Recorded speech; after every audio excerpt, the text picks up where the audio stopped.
नमस्कार मैत्रिणींनो, तुमचं स्वागत आहे आमच्या यूट्यूब चॅनलमध्ये. चला तर बघूया आजची आपली नवीन रेसिपी कोणती आहे ती.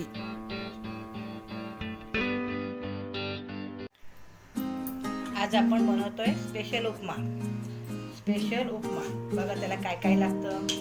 कापलेला कांदा थोडासा असा बारीकच कापायचा, नंतर शेंगदाणे, मटार, गाजर आणि बटाटा आणि लांब लांब कापलेली मिरची, कढीपत्ता, कोथिंबीर, ओलं खोबरं, लिंबू आणि फोडणीला उडदाची डाळ, जिरं आणि मोहरी. बस एवढंच लागतं. आणि हा चांगला भाजून घेतलेला रवा, एक 10 मिनिटं रवा चांगला भाजून घ्यायचा.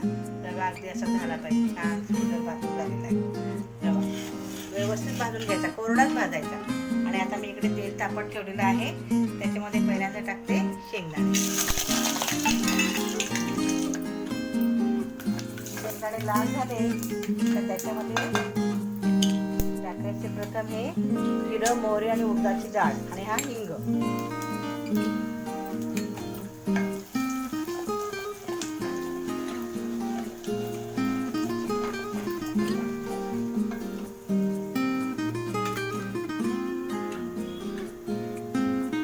बटाटा आणि हे गाजर टाकायचे.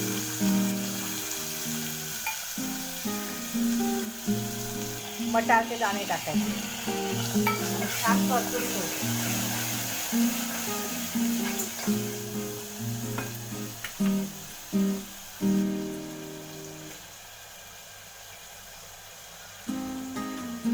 त्याच्यात थोडंसं असं मीठ टाकायचं, म्हणजे त्याला चव येते.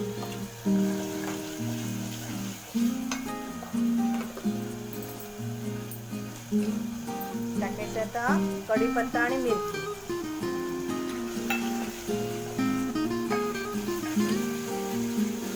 मिरची तिखट असेल तर 2च घ्यायची, तुम्हाला तिखट आवडत असेल तर जास्त घ्यायची.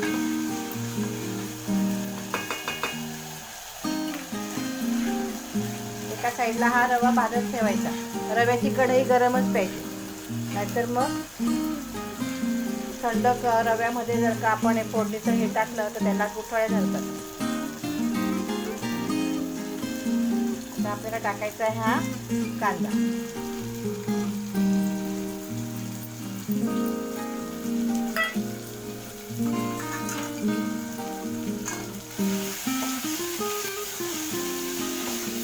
थोडासा लिंबू पिळायचा, 4-5 थेंब.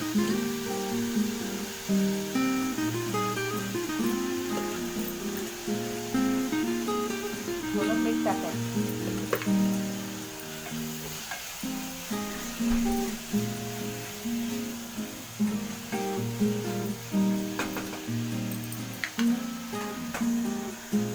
हे बघा कांदा आपला चांगला किंचित गुलाबी रंगाचा झालेला आहे. आता आपल्याला त्याच्यामध्ये टाकायचे आहे पाणी. 2 वाट्या, मोठ्या वाट्या हे 2 वाट्या मी रवा घेतलेला आहे. आता मी ह्या 5 वाट्या पाणी टाकणार आहे. म्हणजे अंदाजाने पाणी थोडंसं जास्तच घ्यायचं आणि रव्याला पाणी तसं थोडं लागतं, तर तो कोरडा कोरडा छान नाही लागत. हे बघा मी ह्या तांब्यावरून पाणी त्याच्यामध्ये टाकते. मी मोजून घेतलेलं आहे पाणी.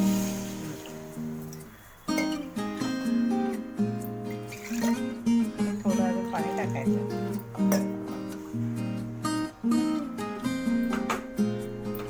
पाणी चांगलं उकळून द्यायचं आहे आपल्याला. त्याच्यामध्येच मीठ आणि साखर टाकायची आहे.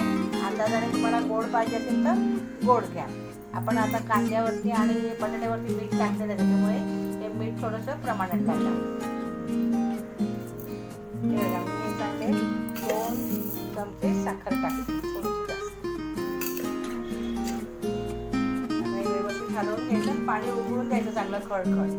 तोपर्यंत इकडे रव्याचा गॅस चालूच ठेवायचा आहे. मंद गॅसवरती रवा भाजून ठेवायचा आहे.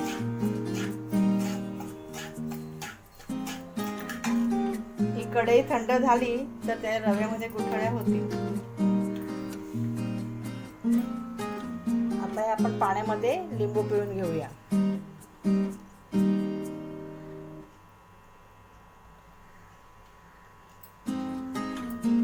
तुम्हाला किती थोडंसं आंबट आवडत असेल तर थोडं जास्त घ्या, कमी पाहिजे तर कमी घ्या.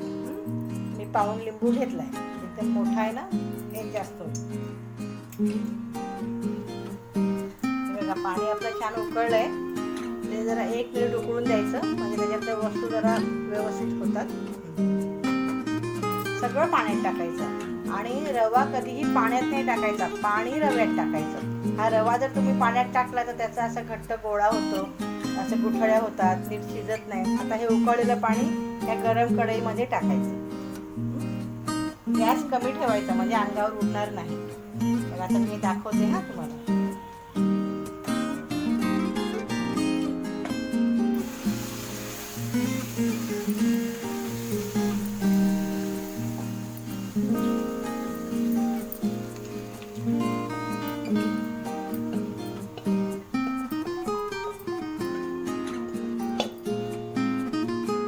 व्यवस्थित घालून घ्यायचं. बघा रव्यामध्ये गुठळी झाली का बघा. आता हा मस्त सगळा मिक्स होतोय आणि आता याच्यावरती लगेच झाकण ठेवायचं. मग हा व्यवस्थित फुलेल.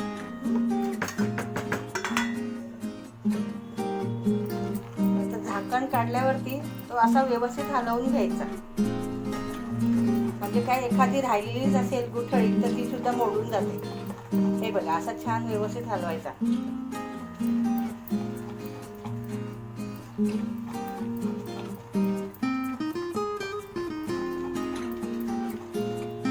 आणि 1-2 मिनिटं बर्फ वाफ येऊ द्यायची त्याला. हे बघा आपला छान उपमा तयार झालेला आहे. पाण्याचं प्रमाण कमी जास्त झालं तर घाबरायचं नाही. कमी झालं तर गरम पाणी टाकलं का होतंय परत, आणि जास्त झालं तरी 1-5 मिनिटं ठेवलं ना गॅसवरती तरी तो रवा सोक करून घेतो. जाड रवा असेल तर तो छान लागतो. एकदम बारीक रवा उपम्याला घ्यायचा नाही. आता मी तुम्हाला हा कसं ताटलीत काढल्यानंतर ओलं खोबरं वगैरे टाकायचं ते दाखवते. तुम्हाला आवडलं तर लाईक करा, शेअर करा. बघा किती सुंदर झालेला आहे उपमा. आपला सुगंध पण खूप छान सुटलेला आहे. याला काही काही लोक उपीट पण म्हणतात. उपीट, उपमा. असं ओलं खोबरं त्याच्यावर टाकायचं छान. ओल्या खोबऱ्याने खूप छान चव येते उपम्याला. आणि कोथिंबीर टाकायची.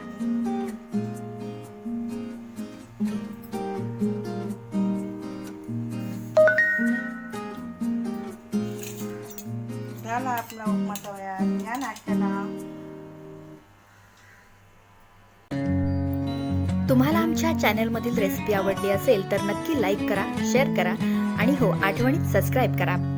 पुन्हा भेटूया आपण आपल्या नवीन रेसिपी सोबत. बाय बाय मैत्रिणींनो.